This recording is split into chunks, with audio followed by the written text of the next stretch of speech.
నెల్లూరు నగరంలో మాజీ మంత్రి నారాయణ ఇంటింటి ప్రచారం చేపట్టారు. వచ్చే ఎన్నికల్లో తనను గెలిపించాలని ప్రజలు కోరారు.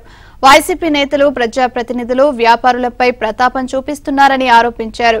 దుకాణాలు, ఇల్లు నిలువున కూలదోస్తున్నారని ఆవేదన వ్యక్తం చేశారు. వైసీపీ నేతలు చెప్పినట్లు చేయకపోతే బదిలీ చేస్తున్నారన్నారు.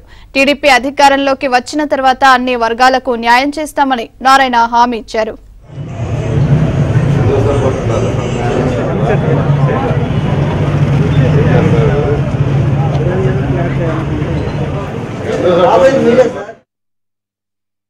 నాలుగు ఐదు ఈ రెండు డివిజన్లు యాక్చువల్గా భవిష్యత్ గ్యారెంటీ కార్యక్రమాన్ని ఈరోజు ప్రారంభించాం. అయితే ఎక్కడికి పోయినా ప్రజల యొక్క స్పందన అనూహ్యంగా ఉంది.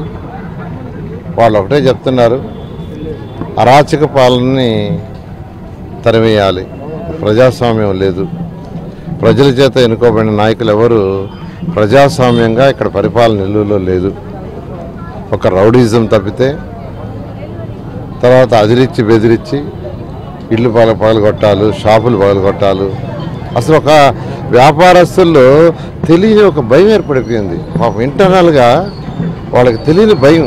అంటే ఈరోజు ఒకరికి జరిగింది రేపు మనకెందుకు జరగదు, ఈరోజు ఒక షాప్ అతనికి జరిగింది రేపు ఉదయం మనకు జరగద్దు కదనే యొక్క భయం. అంటే ఏ రోజు ఎవరికి జరగద్దో తెలియదు.